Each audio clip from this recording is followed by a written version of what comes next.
welcome back To Read the Room, A Culture Club. a podcast by Alexys. Kaylin. and Larsen. Today, our episode is a deep dive into the troubles of Northern Ireland, the Irish media that has come out of that historical event, and what lessons there might be in those books, TV shows, and movies that can be applied to the modern world and especially the landscape of modern America. So, if you don't know, the Troubles refers to a mass conflict considered on the scale of a war that took place in Northern Ireland between the 1960s and that ended in about 1998. That's when there was something called the Good Friday Agreement, which is considered kind of the end of the Troubles, though the consequences of that almost 40-year span of violence and aggression are definitely still lasting into today. Mm-hmm. Did you guys know much about the Troubles before we started to kind of research and read and gather info for this episode?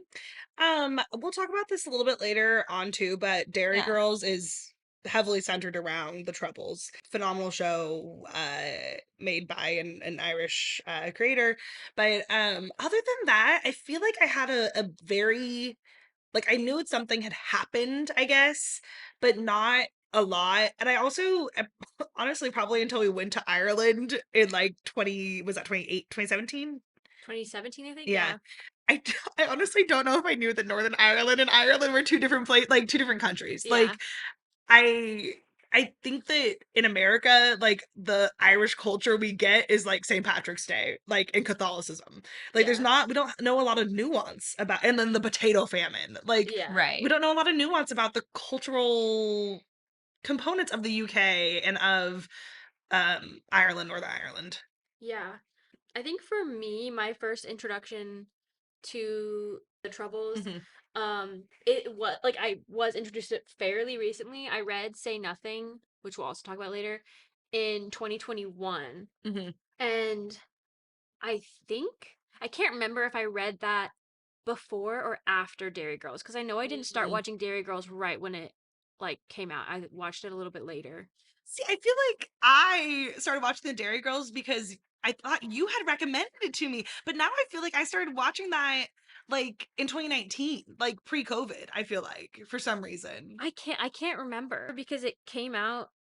Did it come out the same year in the US as it came out originally? I don't think so. I think that well, when I know that when the seasons were released, were released in Ireland, I think on real regular television, before it was Netflix streaming. I think Yeah. years before in Yeah. some I situations. want to say I read Say Nothing before I watched Dairy Girls, or at least for sure before I finished watching Dairy Girls, because that Mhm. ended in 2022.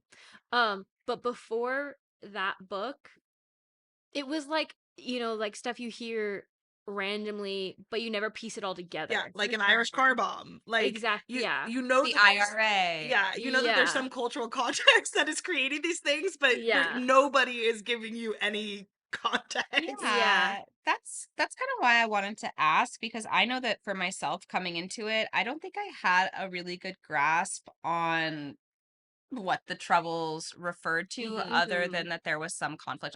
I think that the history of Ireland and of Britain and their relationship with each other is pretty complex. It's pretty ancient, and I've always kind of, known from the popular discourse that Britain has antagonized Ireland for a long time, colonized the Irish, and that has led to ripples and ripples and ripples of conflict throughout time. But the Troubles, that's kind of one of the most recent specific examples of that conflict. And ultimately, if you're like me and you don't know the specifics, what you might want to know is that the main conflict of the Troubles, again, this is 1960s to 1998, was between Republicans, who were mainly Catholic, who wanted a united Ireland. So Northern Ireland being combined with the Republic of Ireland. And for some context,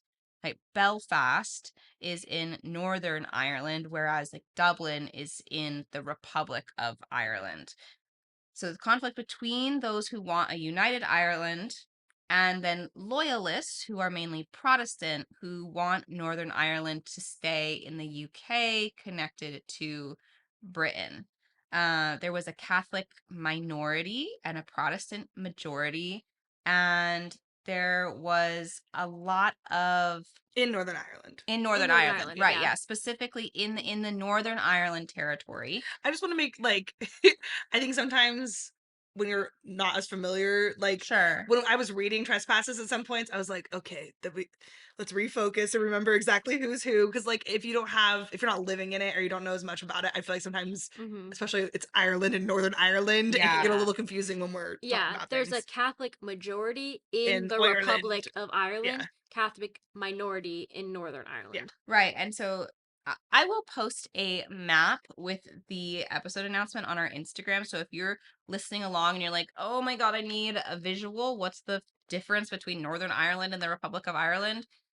Please go to at read the room _ a culture club on Instagram, and we'll be able to give you a picture and a map. But yes, in the Republic of Ireland, there's a Catholic majority. In Northern Ireland, there's a Catholic minority. And the Catholic minority at this time is being treated with a lot of discrimination, right? Yeah. Yeah.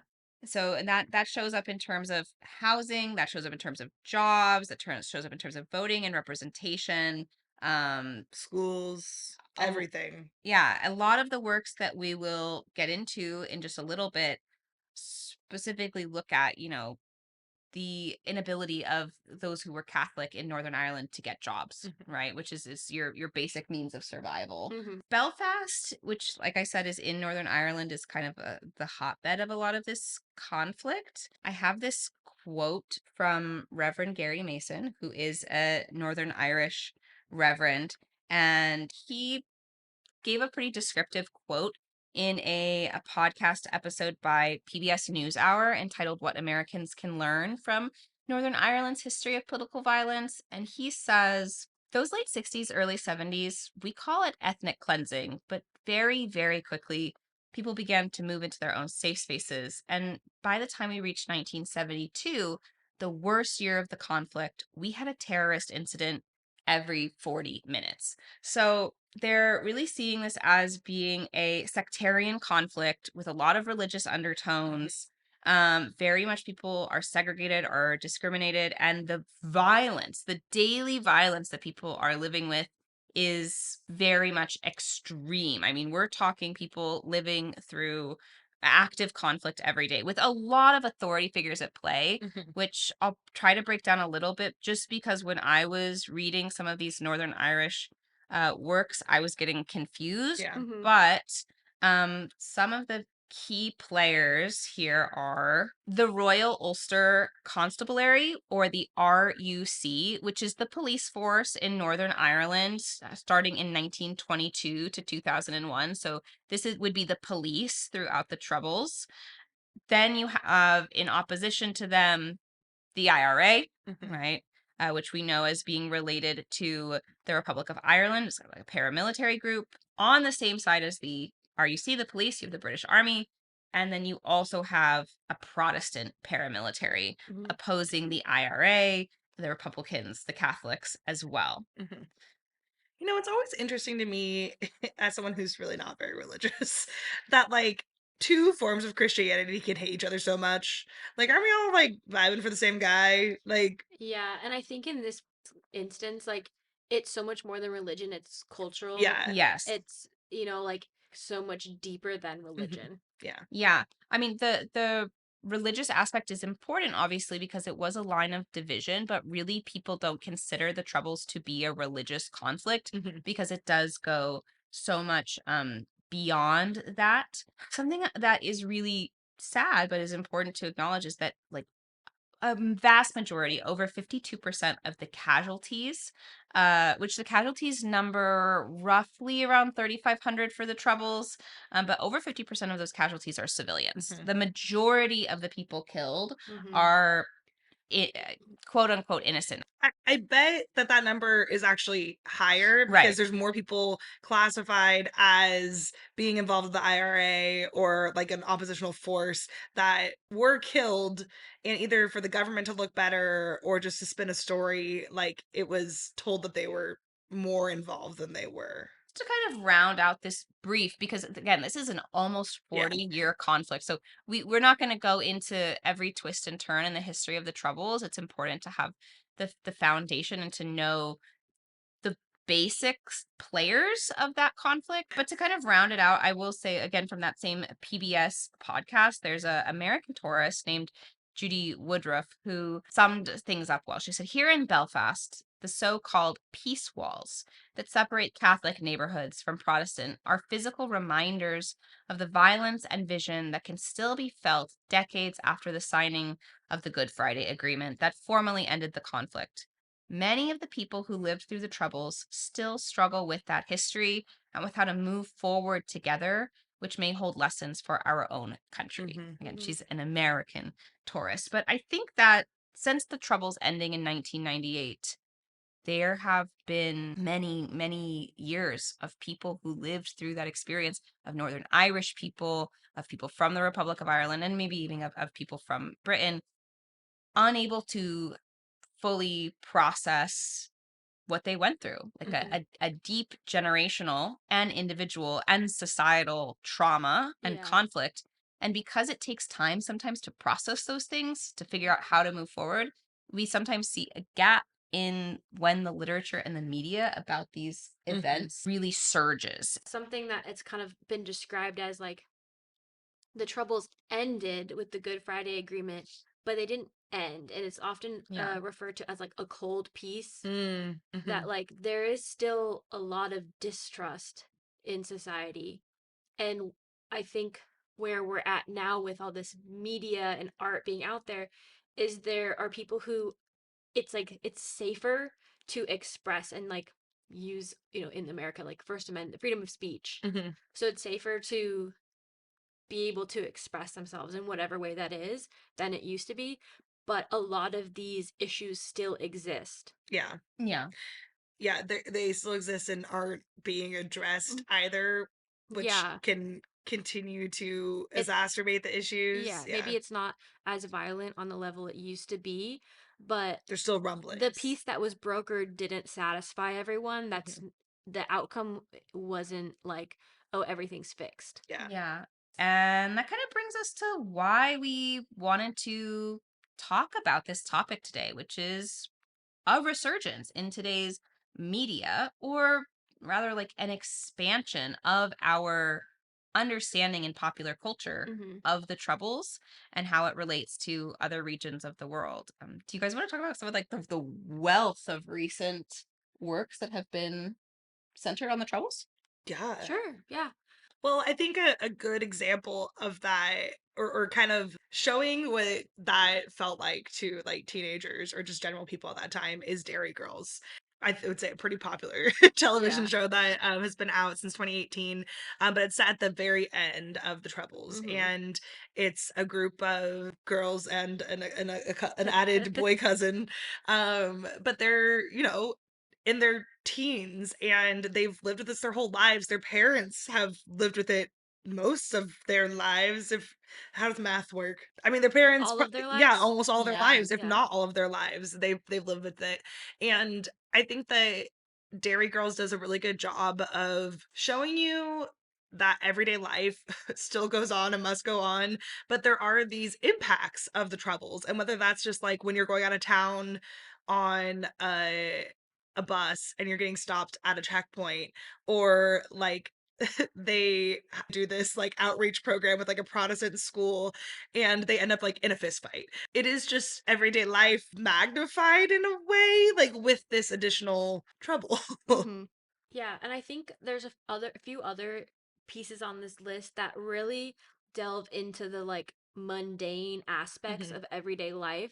with that added tension. Yeah. And so nothing is normal in the way of what maybe we would think. Yeah. But to them, that is their average, that is Mhm. their normal. And I think some of these pieces of media that do focus on the like domestic or the mundane Mhm. kind of like bring this weird relatability to everyone, but then also like when something does happen, it's almost like such a stark contrast that you're like, whoa, yeah, this is, Oh crap, that's right. We're in a war zone. yeah, Like, yeah. exactly. Yeah. And I think some more than others kind of have that conflict at the forefront, Yeah. Yeah. What are the works that you would put into that category? like on the forefront or Like domestic. the category of like focusing more on the everyday life of people Hmm. with the troubles happening in the Mhm. background. I would say Trespasses Mhm. by Louise Kennedy. Yeah, Mhm. 2022 book. Yeah. Milkman by Anna Burns, 2018. That one kind of, we'll dive into it more, but Mhm. still kind of follows just one teenage girl, everyday life. Belfast, the movie that came out in like 2021, follows a young boy and like how he views the troubles and how his everyday life is just so shaped by what Mhm. is happening. And then I would Say Nothing is less about the everyday life. That is much more about actual conflict Yeah. Mm, and what people who maybe are tired of living that everyday life without having power, what they might choose to do to gain power. Yeah. mm. And Say Nothing is both, uh, It's a book that came yeah, out in 2018 and then a mini series that came out, I think, in the US last year, but maybe originally in 2024. yeah. And then Kaylin, didn't you just say that there was also like a Derry Girls revisits or something in the same Kind of, sort of.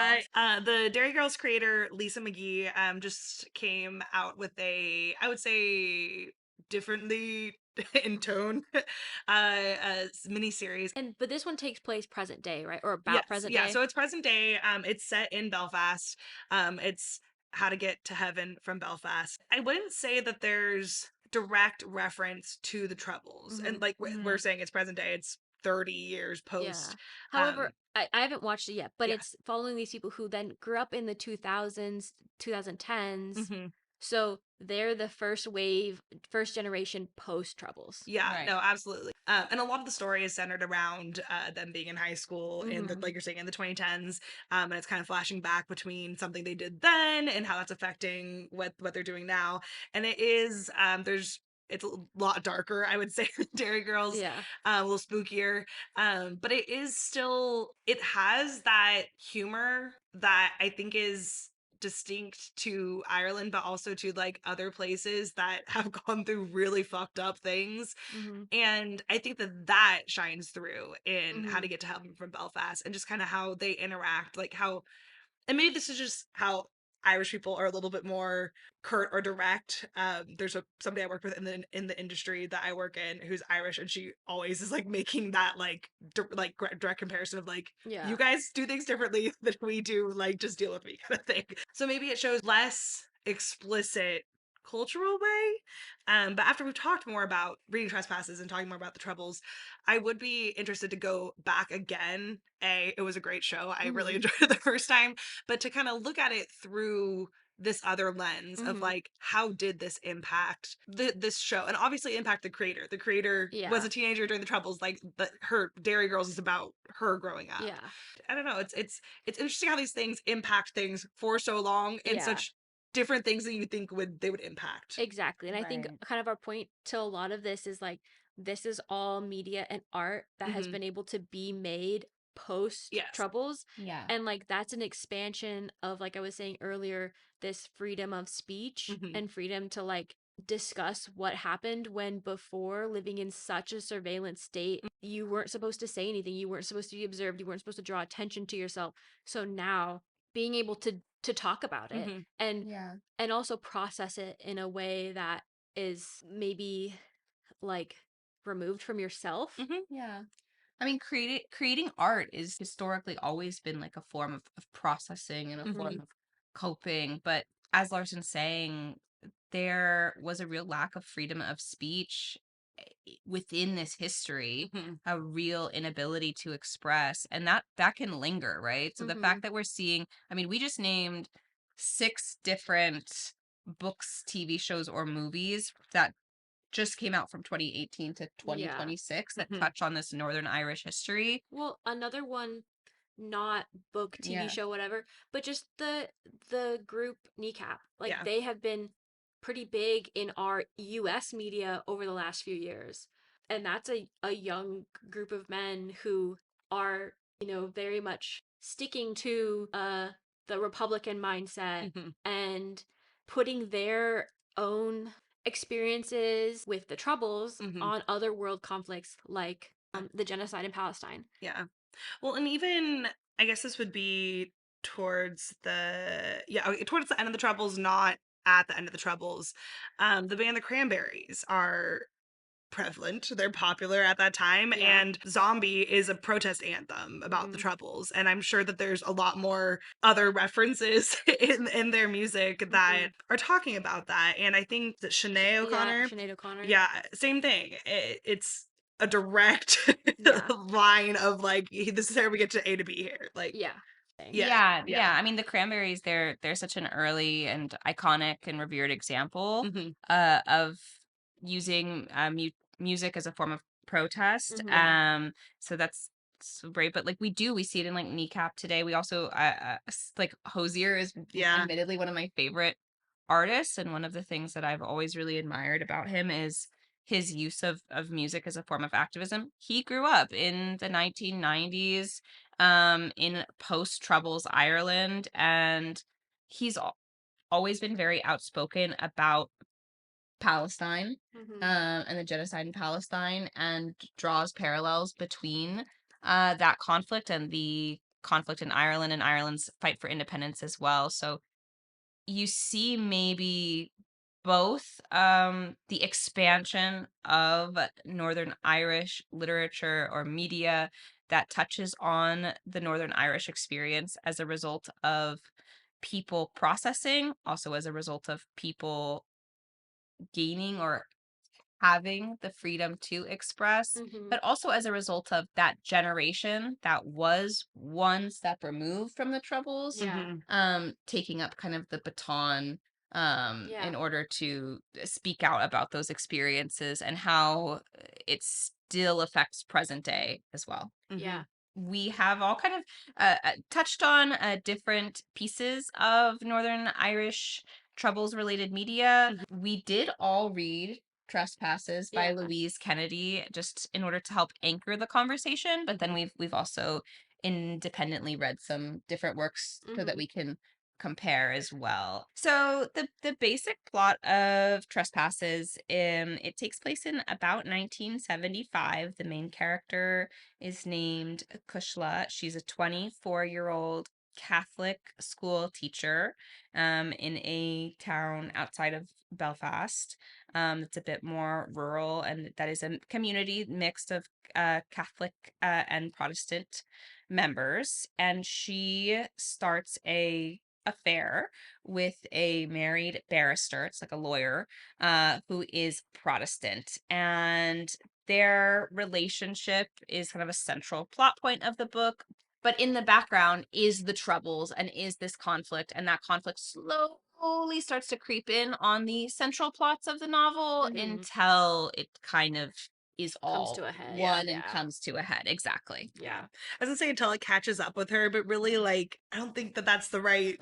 In a way, yes, Yeah. but I think it's almost like it's always there. It's always catching Hmm. up with people. It's just how soon it gets to your immediate Yeah. circle. Yeah. Yeah, I think that's a pretty good overview. I think like what I really enjoyed about Trespasses is how Louise Kennedy set it up, because Hmm. I liked how this was happening in the background, and Kushla is just, trying to live her life and Hmm. go through so many things that a young woman goes through, trying to Yeah. find themselves and their identity and what they want out of life. Yeah.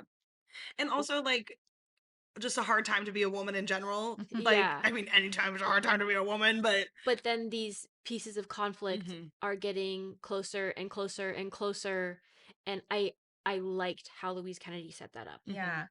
One narrative device that I feel like really helps her establish that encroaching sense of violence around Kushla's everyday life is that Kushla, you learn at the beginning of the novel, has her school children recite pieces of news to her. Mm-hmm. They go over bits of news in the classroom, and eventually the chapters just start opening with bits of news without even having the context of like the children saying it. Yeah. But it's like always the chapters come back to these very headline style bits of news. Yeah. Two boys found left for dead at engineering plant.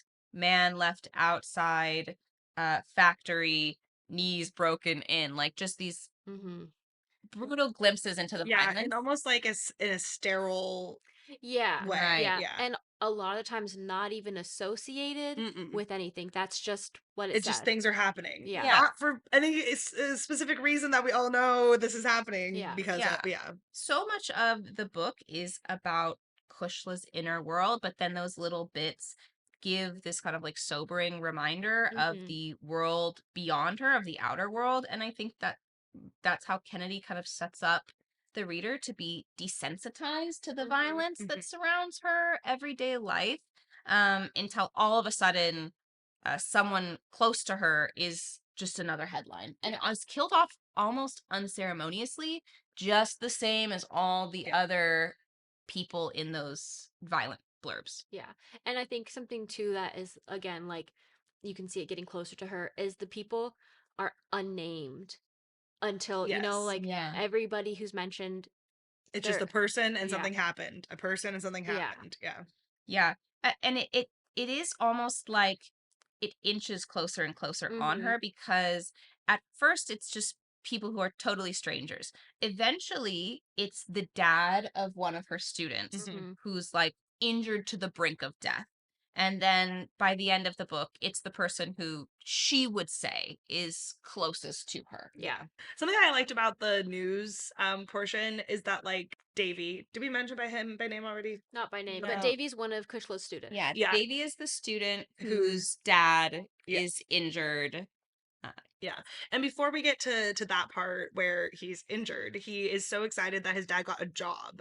So when Mhm. when she's asking for the news reports, he says that his dad got a job. And like that's just such a nobody else in that room cares. That kid cares so much. It's so important to him, but I think that that's also like showing the same thing of like not naming these people. It's like it doesn't affect you until it affects you, right? Right. Yeah, exactly. Like it's the most important thing in the world to the individual person. That's part of the nature of really violent conflict is Hmm. that you can know that there's really messed up stuff happening in your community, happening all around you, Yeah. and yet it almost doesn't feel real until it's affecting you Hmm. personally. And just to like add a little bit more context to these character situation, Davy, her Kushla's Yes. student, Yeah. is from what's considered a mixed family. Right. So one of the parents is from a Catholic background and one of the parents is from Protestant background, Hmm. which is kind of the instigator for a lot of the conflict that particular family faces. Hmm. Yes, yeah, Yeah. that's a big problem. Yeah. His mom, who has a Protestant background, doesn't attend church Hmm. with the family. That's super frowned upon. The family's not really able to get definitive support from either side of this conflict Yeah, both because they're both mixed. communities have kind of Yeah, they're seen as like traitors and outsiders to both. everyone. Yeah. Yeah. Yeah. But I think that that everydayness of trespasses creates a bit of a sense of like intimacy, Hmm. right? You're Hmm. you're in Kushla's inner world. You can see that this is really a zeroed in and focused narrative on how one person tries to kind of live through mass conflict. I Hmm. know that like I haven't read Milkman, but from hearing Larsen talk about it, it kind of creates a different feeling. Would you consider Milkman to be like an everyday narrative in the same way? I don't think it's in the same Yeah. way. It also follows a young female character. I think she's definitely younger than Kushla. I think she's like 18 or Hmm. 19. Mhm. And it is her at the beginning of the story. She's just trying to live her life. She's trying Yeah. to do the things and she's trying to go unnoticed because like that's the worst thing you could do. You don't want to be noticed. You don't want to draw any attention to yourself. You're living in this surveillance state, you know these things are happening, you're trying to ignore it, you're trying not to draw attention to yourself. And the way Anna Burns, the author, kind of creates that, nobody has a name, none of the places have a name, Mhm. so you know you're most likely like taking place in Belfast. It's never named. She's never named. She's just middle sister. All the siblings, first sister, second sister, third brother, her maybe sometimes boyfriend, Yeah. and Milkman. There's Milkman, and then there's real Milkman. Like, there's nobody with a real name. Like Fleabag. There's no places with a real name, Yeah. and that's because all of that's dangerous. Like, Yeah. you need that Like a distance. cushion. Yeah. You need that Yeah. distance. So it's done in a very different way, Yeah. but does kind of have a similar. It's still about the everyday. It's still an everyday narrative, but maybe there's less, it's anonymized. And so it's less Yeah. intimate because it's and anonymized. and I think the violence in Milkman is much closer and speeds up a lot more Yeah. and becomes much more personal to middle sister Yeah. Yeah. than even Kushla. Yeah. I think that that's such an interesting, like, authorial decision to give, like, the reader a sense of, like, a surveillance state, a police state, like Mm-hmm. a conflict so intense that like everyone is constantly looking at you. You feel like you're in the panopticon Mm-hmm. of what side am I on? Where do my Yeah. loyalties lie? Yeah. It's a dangerous world. It's a dangerous world to try to just live and have Yeah. normal everyday relationships. Yeah. Because both in Trespasses and in Milkman, the characters are trying to stay out of the conflict. Yeah. And so even if they are both from the Catholic side, Yeah. they are trying to distance themselves from any paramilitary Yeah. organization. And whether or not they support it doesn't really matter. Right. But in order to live their lives safely, there needs to be some distance. Yeah. They're both like the both main characters of Milkman and Trespasses are vulnerable young girls. They're Mhm. vulnerable because they are young girls. Yeah. And they're not like running out to sign up for the IRA, like just Yeah. because they might support the more Republican side because they are Yeah. Catholic doesn't mean that they want any part of the violence. And in fact, it shows, if anything, a trend within the media, which is also probably just correlated to real life sentiment, that most people just did not want to be in danger, didn't want to be in the line Yeah. of fire, right? Yeah. And I will say, it's kind of jumping ahead, but Say Nothing is actually directly contrasting that. Yeah. And this is about real people, but partially it follows two sisters, Dolores and Marion Price. And they are women who, from young girls, saw that their parents and their community members were suffering. And even, I'm pretty sure their father was in the IRA. And Yeah. they're, they have direct family members who are being affected by this conflict. Mhm. Obviously, everyone's being affected by it, but are directly involved. Yeah. And they decide, we don't want to be peaceful protesters. We don't want to be just hiding the guns for you. We want to Yeah. be involved. And they join the IRA and actually do conduct violent acts. Both Dolores and Marion Price were members of the IRA who orchestrated car bombings Mhm. in London. Okay. They were then arrested and went to prison, then did a hunger strike or whatever. Yeah. But they are women who, like, we are tired of sitting back. We are tired of the inaction. We want in on this. Yeah. So I think that comparing this media, because I think it is nice and interesting to have that mundane, everyday view of the Troubles. Mhm. Because, Yeah. like, this is someone's life. Like, Yeah. this is a very violent conflict, but people are still trying to live their everyday lives. But I think it's also good to have that media that shows people taking action Mhm. and being like right in the middle of that conflict, because again, like, this is somebody's life. Like, Yeah. they're tired of being powerless. They're tired of the conditions they live in. They're tired of being discriminated against. Mhm. Yeah. Yeah. Well, even like going back to some of the parts in Trespasses with Kushla, like these types of conflicts, they make it so other bad things can happen too, kind of under the radar, like sexual violence and that kind Mhm. of stuff, and even like interpersonal home things, like those kind of things get put by the wayside because there's just bigger conflict. But Mhm. with Kushla, there's multiple times in the bar, that their family bar, where they talk about the soldiers that are there, and Yeah. they are physically harassing her and verbally harassing her. And And she has to just take it. They all have to yeah, just let that happen. yeah, she Yeah. has to just roll over and let it happen. They literally can't do anything about it. But also, if this conflict wasn't happening, these men wouldn't be here either. Right. And she has a line, and I don't know if I'm quoting it directly. I couldn't find it when I was searching. I listened to the audiobook, but she references like an ad that she saw for the army, and it was like, if you have it in you, we'll bring it out. Yeah. And I'm like, that applies to every aspect though. Yeah. It's not just the bravery, it's also the Mm. violence The and violence, the the control, the yes, misogyny. yes, Yeah. yes, everything. You're Right. giving these people power that they would never have in any other place, and putting them in the setting where things are already not great. Yeah. And it's just such an opportunity for bad actors. That violence, that conflict will bring the worst out of you. Yeah. I did want to just going back to Larsen talking about say nothing for a moment, like talk about the importance of, I think, having both Milkman and Trespasses type narratives that are more on the everyday, that focus on what would have been the majority players, which is the civilians, Mhm. right? The civilians who did not want to be active players in either side of the conflict, but Mhm. nevertheless had to live through it and experience it. And what did their lives look like? As we already covered, they are the ones who were the biggest casualties in the conflict. Mhm. But also works like Say Nothing, which highlight active players, especially underrepresented and undervoiced players like women, are so important. I actually read a thesis done by a woman named Nicole Marion at Georgetown University called Women in Rebellion: How Paramilitary Women Experienced the Troubles of Northern Ireland.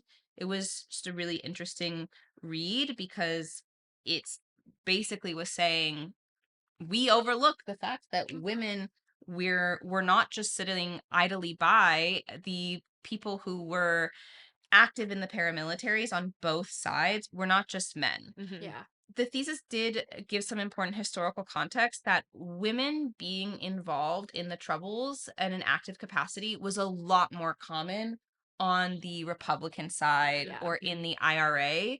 On the Protestant side, it was a lot more seen that women's way of supporting the effort was to stay at home. Yeah. But it wasn't unheard of. There are examples of women on both sides being active participants and active players. So we just look at something like Women in the Rebellion, we need to look at all the kinds of representation. Yeah. Yeah. One last kind of plot point, so to speak, for Trespasses that will also relate back to other works that I think is probably important to say. And if you don't want spoilers for Trespasses, then Skip along a couple minutes. you probably should have to be listening. I love you, but this probably isn't the one for you. But as we previously said, in the basic plot of Trespasses, there is an affair. Kushla loses someone very close to her. She loses the older man that she's having an affair with, whose name is Michael. Michael is shot in his home, and it's alluded to, basically, essentially directly said that the IRA is responsible for killing Michael, which is kind of confusing in terms of the historical context because his job as a barrister is actually defense. Mhm. And he has been seemingly choosing cases where he's defending Catholic boys young boys, Yeah. young men who are being framed, or that he believes are being framed, right, for acts of violence. So It's a little Protestant savior complex, but yeah, it's still it is. he's doing work.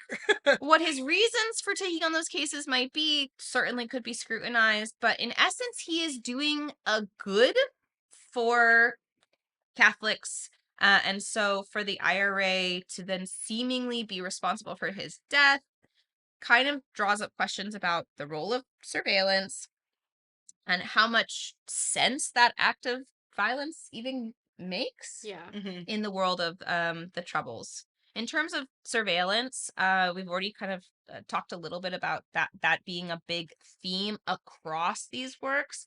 Shows up in Milkman, but directly in Trespasses, him and Kushla are being followed and watched. The RUC, which is the Protestant police force, have been gathering dirt on Michael because he takes those cases that are sympathetic to Catholic boys.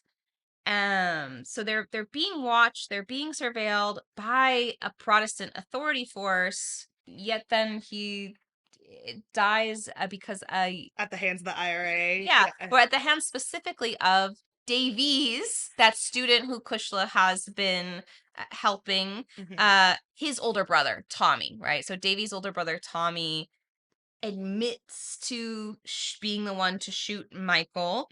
It's maybe an odd choice. I mean, I think we had some trouble making total sense of why. Yeah. Are we supposed to think Yeah. there's a conspiracy happening, or are we supposed to think that Tommy ended up killing him because of a potential misconception that Tommy had, or was he acting purely for the IRA, or was it some Protestant group that is murdered him? Because that feels like, in this context, that makes sense. Right. So would it have made more sense for it to be a setup, right? Where Tommy is being framed, just like the boys that Michael was defending, right? Yeah. There could have been some poetic irony in there, but if that is a possibility, it's an indirect one. It's never directly said. That would be a reading that you would have to take into it. Yeah. And Tommy admits to doing the shooting, but people admitted historically to crimes they didn't do all the time. A lot more than we Yeah. think or know of. Yeah. Specifically talking about like the surveillance, Yeah. because Kushla is questioned after Michael's death because of her relationship with Tommy, and the police force thinks that basically Tommy killed Michael out of jealousy because Tommy has a crush on Kushla, right? But as they're questioning Kushla, she is asked a question, and I can't remember if the first one she denies or not, but it's about her relationship and time spent with Michael. And I do think she does deny it at first, and then they put a picture down of surveillance of them, and it's like one of the first times that they're together in his flat, and like they put another picture down for the next thing to ask, and then they're like, what was the nature of your relationship? And she's like, oh, do you have a picture of that too? Yeah. Do you have a picture of us fucking? Like, I bet you have a picture of that. Yeah, eventually she's just like, well, why don't you show me Yes. the picture? Yeah. Clearly you've I been know, watching yeah. everything. Yes, you're setting me up every question, so just show me the Yeah. pictures. And that surveillance is discussed differently in Milkman, where she's not interrogated. They're not like, here, we saw you do this, this, and this. I mean, they kind of do later on, but a lot of it is like her going through her everyday life and she hears a click. She hears a click from that car. She hears a click from that bush, and she knows what that means, but they're just meant to ignore it. Yeah. And then she's realizing, like, okay, I'm getting a lot more clicks. I'm now associated with this person, and because I'm associated with this person, not by my choice, Yeah. I am now being involved in all this extra That's surveillance, and everyone in my interesting. life is Yeah. now Oh. being involved in the surveillance. Yeah. And like in Trespasses, the brother, her Kushla's brother is obviously like, quit fucking doing this. You were gonna get us associated with the wrong things. In reference to her affair. Yeah, that concept of the clicks just like happening around you. That What an unnerving yeah. feeling. And like, is it are they taking pictures of you? Are they taking pictures of somebody else? Is it just coincidences that you're hearing the clicks? Like, Yeah. that's crazy. Yeah. Yeah, I mean it's a real panopticon. If you don't know what the panopticon is, it's a theoretical design for a prison is how the concept started, wherein there's a guard tower in the center and all the cells are on the outside of the guard tower, such that the guard tower can see any cell at any time, but the cells cannot see into the guard tower. Yeah. So you never know when you're being watched, but you Yeah. know that you could be Yeah. being watched all the time.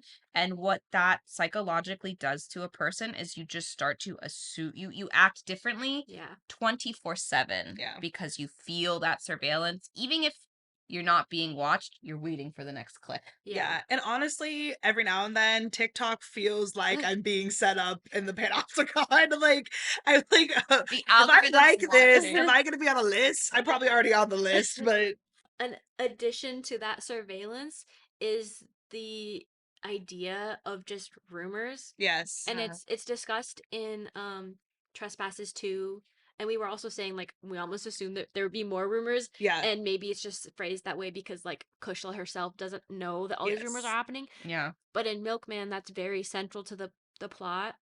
All of these rumors come back to her through her mom, her sister, her, her first sister, first brother-in-law, the neighbors of her community are all telling her what she did when that never Yeah. happened. Yeah. Yeah.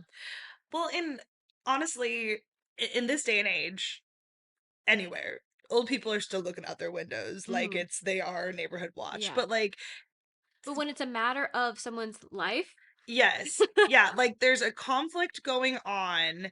You're just being a nosy neighbor. You have no fucking clue what's happening. Just you can keep watching them. Just keep your mouth shut. yeah. Yeah. Yeah. And well, it's also like by association these families are already maybe like on the edge. They're Yes. not necessarily being surveilled yet, but they're on their edge because like in Milkman, one of her sisters wanted to marry this renouncer of the state, which is Mhm. assumed to be the IRA. Yeah. Mhm. He was killed. She couldn't marry him. She married the other guy, but that kind of put her on a list a little bit from somewhere else. Yeah. But then another sister got put on the renouncers list because she fell in love with the other religion and moved away. He died. She wanted to come back, and they were like, if you come back, we'll kill you. And so the rest of the family is technically safe at this moment, Yeah. but you're You're so close. yeah. You're just an nth degree So away from close. anything. Yeah. Yeah. Oh my gosh. Yeah. Fate's like got your thread in her Yeah. hands. Mhm. She's The got the scissors. scissors. Yeah. She's just She sitting could there freeze anytime. waiting. Yeah. Yeah. And through all of this, you're just trying to live your normal life. Yeah. You're just trying to teach children. You're Help them just trying to, Yeah. yeah. There's this one section of Milkman where middle sister is at her French class and she's taking this adult French class with all these Mhm. other adults, and it's like downtown in not a section of the town that's like actually segregated. Mhm. And the French teacher is talking about how blue the sky is, and they're all like, what are you talking about? It's not blue. Like all this stuff because they are so not allowed to notice anything, take in art, make any kind of statement. Yeah. So even just saying the sky is blue, It's like radical. yeah. And so Mhm. then the teacher takes him out to watch a sunset, and she was like, who watches sunsets? If you watch sunsets, you're crazy. Like, why are you doing this? And then as the story progresses, she's like, oh, yeah, you could want to watch sunset. Like, Yeah. but it's something you're not allowed. Yeah. And I mean, sunsets in literal and sunsets in figurative, but Yeah. Yeah. like it's so much of just trying to stay in line and stay unnoticed. Yeah. Yeah. Such a like a sad and difficult way to try to live in an everyday life. And yet I think that some of my actual like favorite parts of Trespasses were the moments where they were just trying to live. Like there is a kind of a beautiful little scene where Kushla and her kind of like her teaching partner, he teaches the same grade as her, Jerry. Jerry. They take the kids for a Mm. picnic. They Mm-hmm. take the kids for a picnic. They walk them down the road. There's still the background of the violence. They can't wear their school uniform. Yeah. But even when they're out of school uniform, like they're like They're the only ones that are out of school uniform. so people will still know they're Catholic Yeah. children. But they go to the park and they play and they're able to like be kids. And then on the way back, Kushla stops and buys them all ice cream cones Yeah. from a local guy who drinks at her family's bar. And that's like a beautiful moment to try to give those children in the midst of all this violence. At the same time, there's another scene at a different point that's a flashback to um a time when the surveillance is higher and it's like it's ebbs and flows, and there was a time previously right after kind of Kushla's father passed away where the surveillance is much higher, and her mom try to go to the cemetery to see her father's Mhm. grave, Mm-hmm. and they are stopped by soldiers. There's a checkpoint and they're Yeah. stopped, and they roll the windows down, and her mother realizes immediately that this one of the soldiers who's talking to them is somebody who drinks in their family's bar and Yeah. who Kushla's known her whole life and who's lived in her town with her whole life. And her mom is like lets him know that she recognizes him even though he's got a mask on Yeah. because she knows his beard. She That knows feels him. topical. Yeah, exactly. And Kushla remarks on how like it's so surreal Mhm. that this person that she knows that's in her community could be pretending like he doesn't know her in order to uphold this surveillance. And so that kind of juxtaposition was a part of Trespasses that I thought was enjoyable and set me into the historical context in the right way. Mhm. The present day, I'm just trying to live. And then those moments where it's unignorable Mhm. how oppressed you are because of the conflict. Yeah. Yeah. I will say, just to round out kind of Michael's death so that we can kind of move on from it, is you know, it doesn't seem to make the most sense historically. And one reading that I was trying to think, like, could this be how Kennedy wants us to read this ending? Is maybe Michael's death isn't supposed to make sense. Yeah.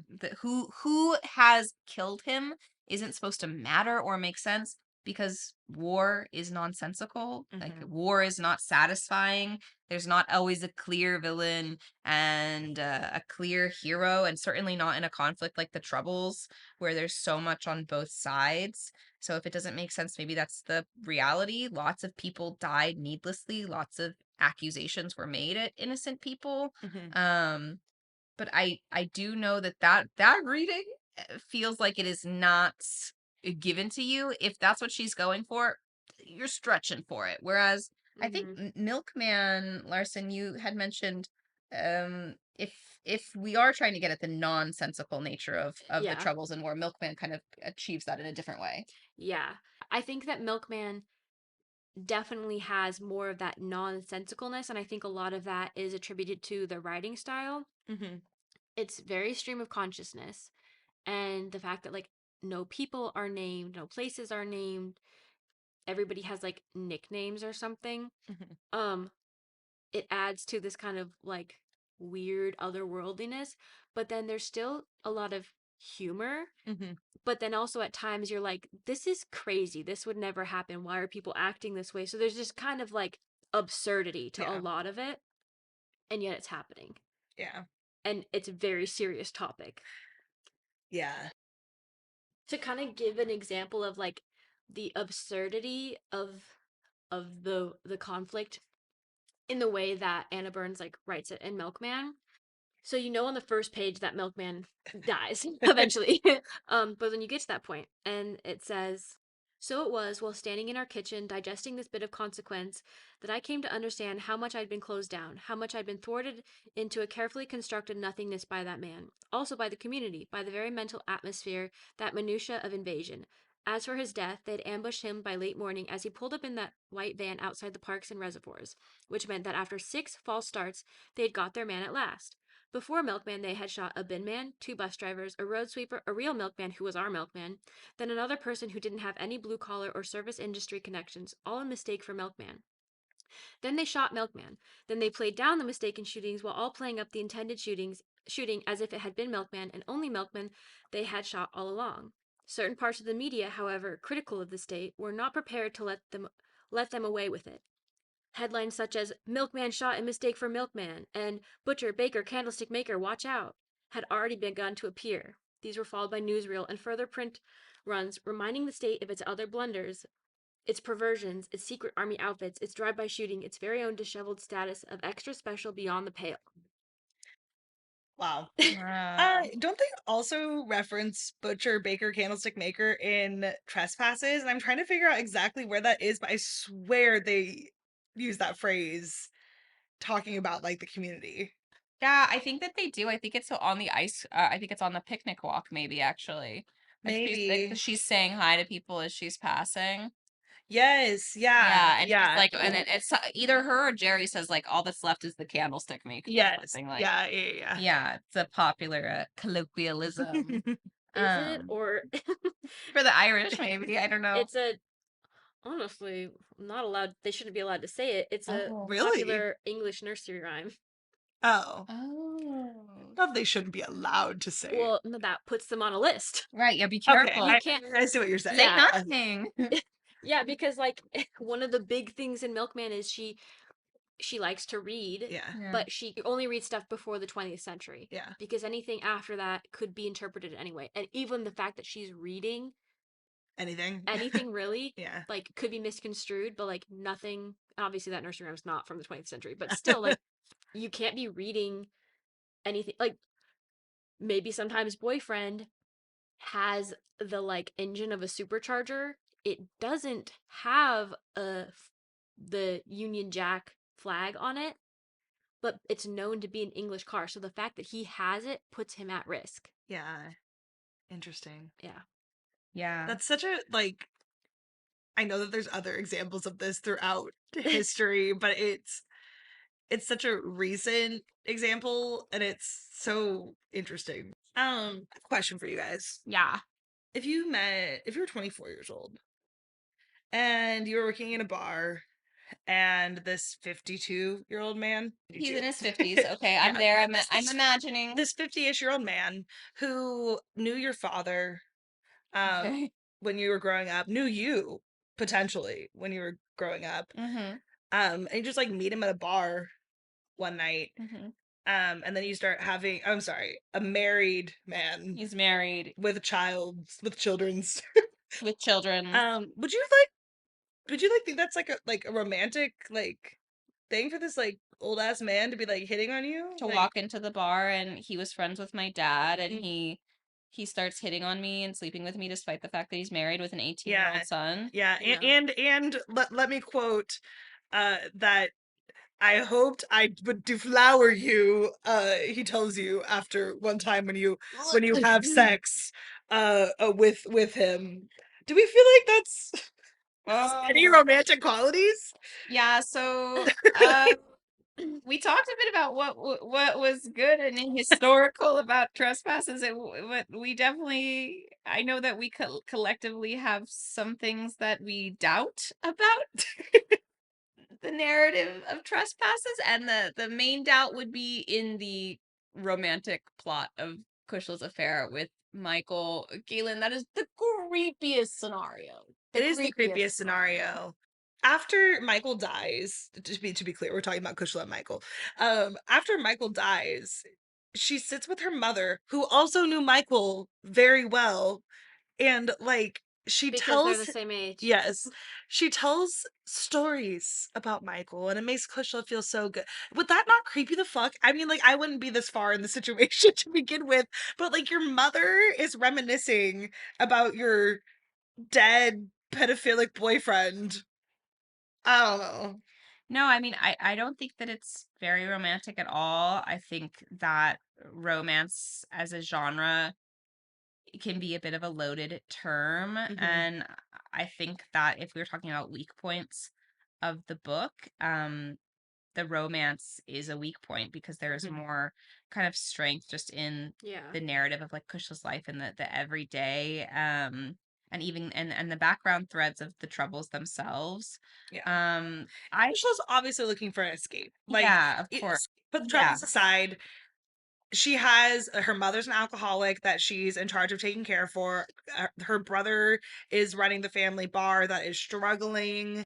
She doesn't have a very satisfying life. right. And this is like a form of escape for her, but like that can still be wildly toxic. Yeah, absolutely. I mean, one of the things that I saw as an interesting literary parallel actually is Anna Karenina, Mm. because there's a few moments in Trespasses where Kushla and Michael talk about like unhappy families and Mhm. kinds Yes. of Yeah. I families. actually do think that he says the quote at one point. It's Yeah, not word for word, very close. right. The kind of famous Anna Karenina line that, all happy families are the same and all unhappy families are unhappy in their own special ways. Anna Karenina, the central plot, is also an affair that is a form of escapism. So definitely see that there. I see the romance as escapism during a time of trouble. But it's the weakest relationship Mhm. really in the book. Even the familial and communal bonds that are struggling, that are full of strife, like Kushla and her alcoholic mother Gina, Mhm. they are stronger than what is essentially, lust and obsession when you boil it down. One of the things that I was kind of thinking about was the idea of devotion, Mm. because that's another thing that Kushla and Michael bring up. There's a specific Irish word that Michael kind of defines as being devotion, desire, yearning. But I think that one of maybe the things that I hope the book is trying to say is that real devotion exists in the bonds that are able to endure war and exist in spite of all that has to be coped with, not that is the coping mechanism itself Yeah. or just the salve to boredom, Mm-hmm. right? Like Michael and Kushla both are with each other not because they are genuinely devoted to each other, Mhm. Mm-hmm. even if maybe at points Kushla deludes herself into thinking that. Yeah. They're with each other because they need a way to cope. Regardless, the relationship is pretty classically toxic. Yeah. Yeah. I want to say, because you guys both haven't read Milkman, Mhm. Yeah. but uh, there's so many odd parallels Yeah. between the Yeah. two. And Milkman is almost if Trespasses wasn't a romance. Okay. Like Yeah. if Kushla did not want the advances of Michael, Yeah. and Yeah. Michael was actively involved in one of the paramilitary Yeah. groups. Right. Yeah. It's so interesting to think that more than one text about the Troubles centered on the life of a young girl would come to this power imbalance, older man seeking her out, pulling her into danger Yeah. kind of plot. Like the fact that it happens twice is not a lot, but it's still odd, Yeah. right? Like these age gaps and the power imbalances they create are important to look at through an unromantic lens. You know, Michael at one point like tells Kushla he loves her, and that is fully an Mhm. action of manipulation, Yeah. right? He I think it's funny because a lot of people who do read Trespasses, we've learned, like Michael, and he's not outwardly perverse. Like he is supposedly like a good guy. He He's like generally well liked by the community. He yeah, is generally thought of to be a hot man. he's Yeah. respected, people want his time, but he's a classic user, and Kushla does really find herself wrapped up in his spell and in a pattern where he kind of breadcrumbs her Mhm. along.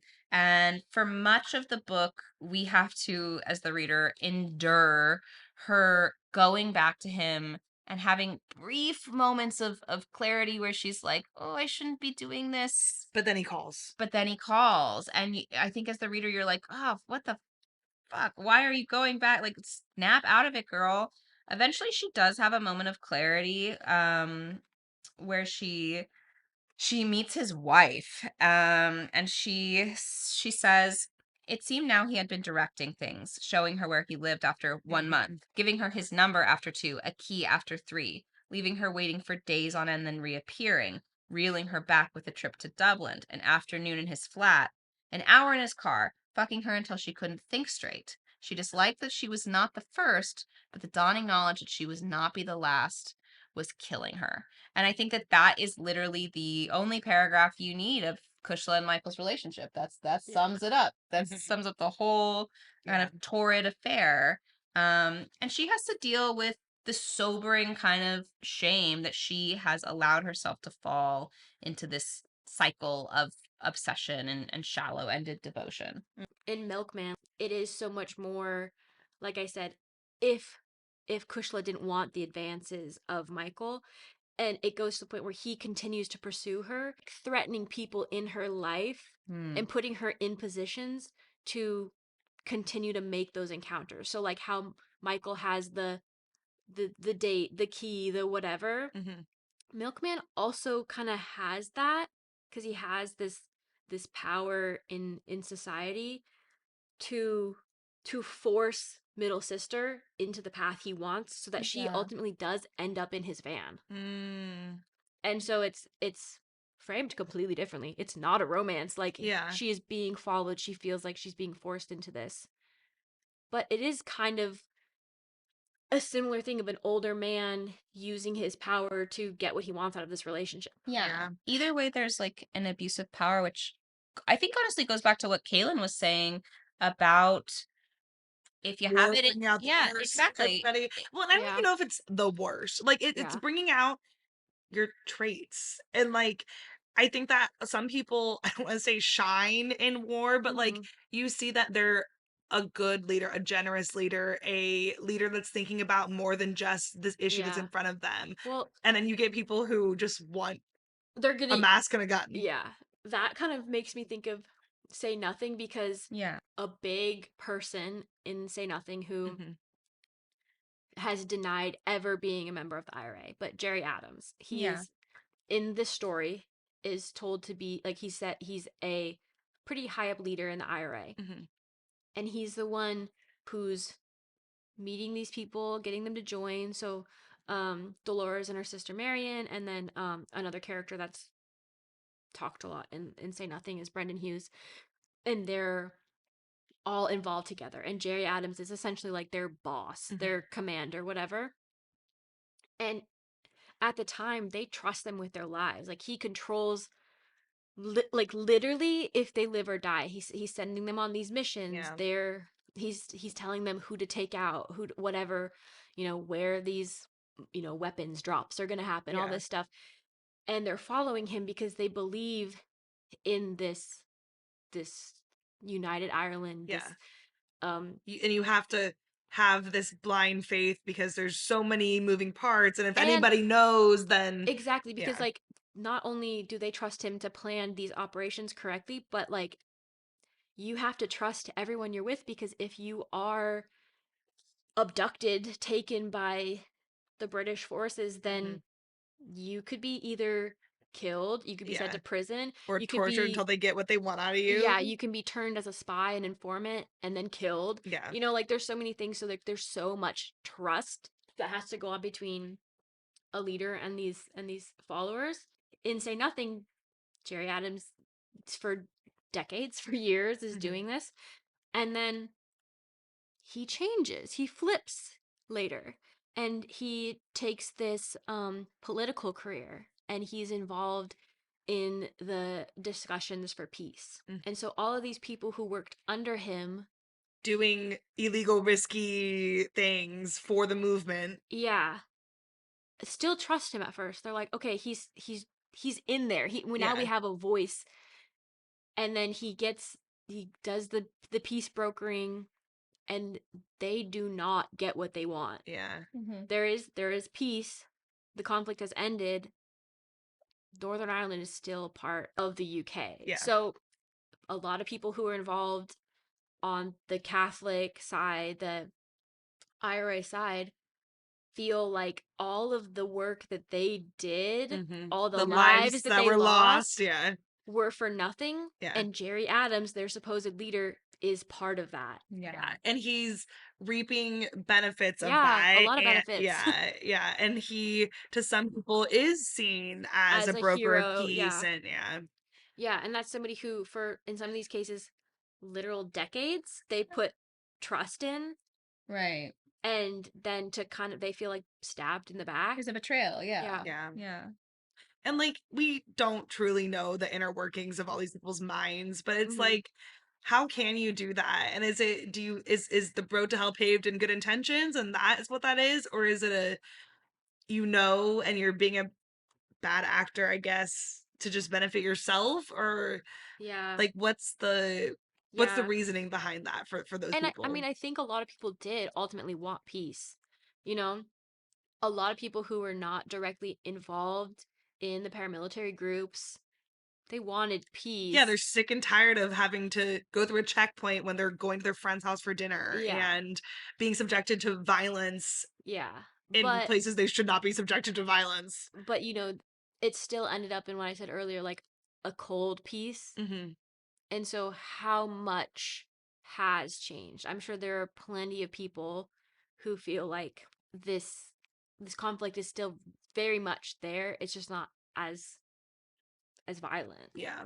Well, I mean, I was thinking about apartheid and Yeah. just like the timeliness of these two events, and like the same, like, I don't know as much about, I really don't know a ton about either of these topics, but my understanding of like South Africa is that although these things have institutionally changed, there's still a lot of Can't issues, and it is kind of like a cold piece. There's still yeah. a group of white people that think they are in charge and should be in charge, Mhm. but the huge majority, Yeah. they're still not satisfied with what Well, and when you've lived in such a segregated world for Yeah. so long, it's not like automatically the neighborhoods are integrated. Yes.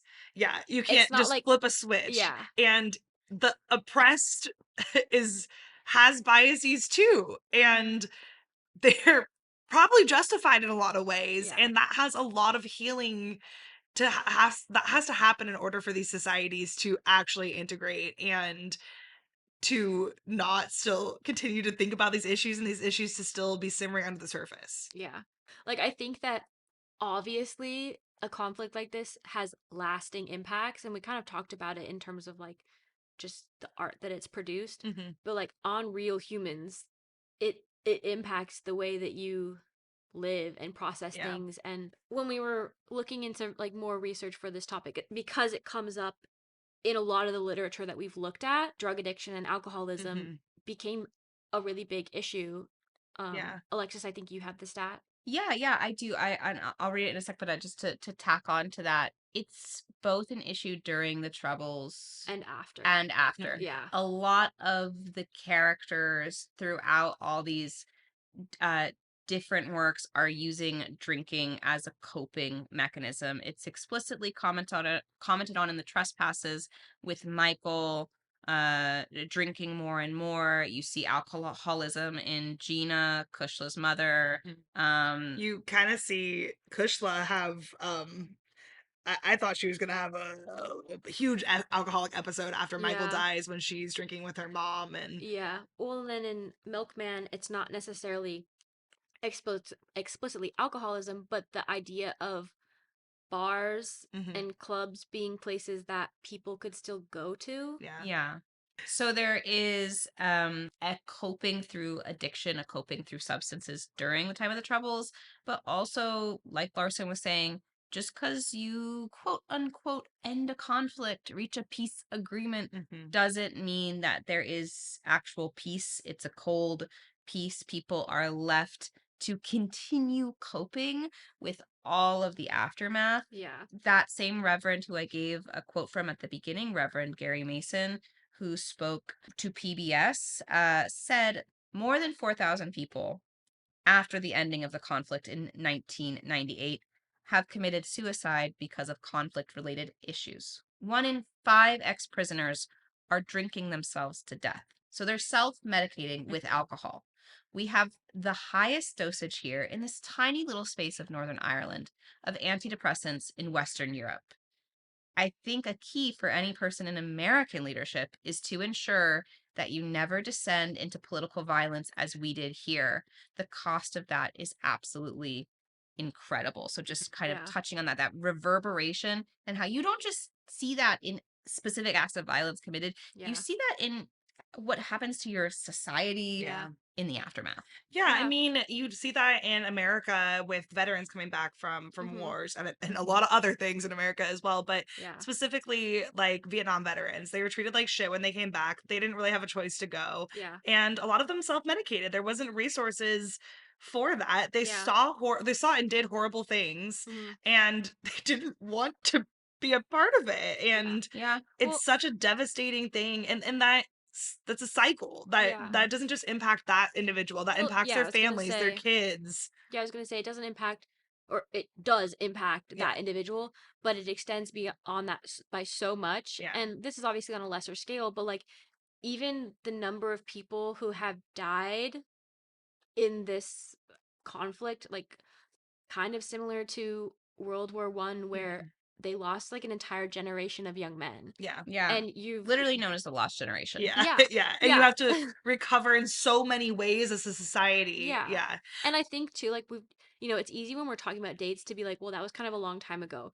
But like, But like it for wasn't. example, my mom was born in 1960, very much still alive right now, Yeah. not that old, Yeah. would have lived through her entire childhood, young adulthood, Into adulthood. into adult by the time I was born, Yeah. and she had me when she was 36, Yeah. would have been during that conflict. Yeah. Yeah. That's insane. And so that 36 years of living and growing up in that state Mhm. obviously affects people. Yeah. Well, and Yeah. in Trespasses, Kushla is talking about her mom and Mhm. that she grew up during the war. Mhm. And I think is in the scene when they're in the restaurant and the brother is there but not there. And she says her mom is always looking for an escape route. Yeah. And like that has to have impacted her alcohol consumption as Yeah. well. Like it's Yeah, not cuz just the troubles, it's these other things that are compounded by yeah, the instability of the cuz that's troubles. something that is mentioned in Trespasses is that Belfast outside of London Hmm. had the largest bombing Yeah. during World War II. Yeah. Yeah. Yeah, Um it's actually mentioned a decent amount of times. Or 3 or 4 times. I feel like they yeah. mentioned Right. the So it devastation of. like that's only 20 to 30-year difference Hmm. between World War II and then the start of the Troubles, and the real date start of the Troubles versus like how long Yeah. some of this stuff is brewing. But yeah, there's so many people who have lived through all of those. Hmm. Yeah. Yeah, I mean, I think we joke as a society now that like nothing we've not lived through any good like Yeah. life-changing or world-changing or what's the word I'm looking for? Unprecedented times. Yeah. I would say save the recent moon expedition. There's not been a lot of historical events that have been like something to be proud of. And you know what? Maybe that means we're going to be producing phenomenal art in the future. Gosh, I hope Our children are going to love this art. I hope that it's us and it's not the AI producing. Yeah. Yeah. Hopefully something good comes out of what we're experiencing right now, but it clearly has for other places, and Hmm. like we have this long list that we could continue to talk and talk and talk about, Yeah. but there I think that like this what we're talking about, this resurgence, is really just like this introduction of Northern Irish media Yeah. to the greater world. Yeah. Well, and what's the phrase? History doesn't repeat, it rhymes. And I Every history teacher's favorite saying. I have never heard really? that. You've Yeah. never heard that? No. It doesn't repeat, it rhymes. Mm-mm. But I think that this is a cautionary tale, and a lot of civil wars, I guess, are Mm-hmm. like these are things that we should be learning about and learning about how to prevent and Yeah. like engage in a way that's more productive, and we just fail to learn these lessons time and time again. Yeah. So I mean it's probably I mean it is good that we are finally getting access to a lot of this media Yeah. in the US, and authors like Anna Burns and Louise Kennedy are writing these stories, and musicians like Hmm. Kneecap are continuing to speak up Yeah. Yeah. and make continue the movement. Yeah. And Lisa McGee making these beautiful Yeah. uh TV shows that are one directly about this issue and another that is I mean they're just so beautiful, and we would have Mhm. never gotten this art Yeah. A without the troubles, but B without the ending of the troubles. Yeah. Yeah. One artist who was contributing and speaking up when a lot of people weren't was the Nobel laureate Seamus Heaney. Mm, His collection of poetry North was published in 1975, so very much in the middle of yeah. the Troubles. Some would say peak. Yeah. And one of his poems, which the book TV show Say Nothing took from, is "Whatever you say, say nothing." Hmm. And that specific section of the poem, because it is kind of a longer, but it says, "Northern reticence, the tight gag of place, and times, yes, yes. Of the wee six I sing, where to be saved, you only must save face, and whatever you say nothing." In this crucial period that we're in America, like I think this is the time that you have to say something all the time. Like Yeah. if we start giving in and we start actually having that fear, then we just inch closer and closer to the surveillance state, the panopticon, saying nothing as much as you possibly can. Like, I mean, I think there's really something to I don't want to say learn because I don't know if you can take something as massive as the troubles and reduce it down to like a few lessons, but there's something to understand from the troubles about the current state of the world. mhm, Mm-hmm. I think that we deal so often today in America with politics fatigue, with feeling so tired of trying to live our everyday lives, with there being one more thing in the news, with a desensitization, with, hearing about Palestine and then hearing about a war in Iran and then knowing that there's masked men on the street and they're taking people and stealing people and imprisoning people in our very own country in unjust ways without due process, and knowing that that's wrong and feeling like at the same time I've just got to get up and I've just got to go to work. I still have to clock in. I still have to do the spreadsheet. I still have to just be out there in this world. We are in the everyday narration of a violent world and of an ever violent society. We might not be at the point of the Troubles right now, and yet think about how much violence we do hear about and consume in our everyday lives. That quote from the Reverend about what American leadership should take away from Irish history and the need to not descend into political violence because you have no idea what the cost will truly be. Like that really stands out to me, because you can say, oh, we'll show up to the polls, we'll vote in 2028, things can get better, and that can be true. And also we will just factually feel the vibrations of these past few years of ever increasing surveillance and violence in America, and violence globally at the hands of America and at the hands of America's unwillingness to speak up or to intervene, right? Like we've enabled the violence in Palestine. Like we will feel the vibrations of that administration's decisions for decades. Our children and grandchildren will still be impacted in ways by the division that's been sowed actively. Maybe hopefully we'll make beautiful, great art about it. We'll make some lemonade. But we won't even know the true cost until we're there. Just like how the Northern Irish are still having to pay the costs in different ways to this day. Yeah. That was a pretty good wrap up. Okay, roomies, thank you so much for listening. We hope you'll keep reading the room with us. So keep checking back for more episodes every Monday and Thursday that dive into the spaces where literature, media, and culture meet. Please reach out to us at readtheroom@cultureclub@gmail.com for feedback and topic suggestions. Follow us on Instagram and TikTok at readtheroom_culture club for the most up-to-date podcast information.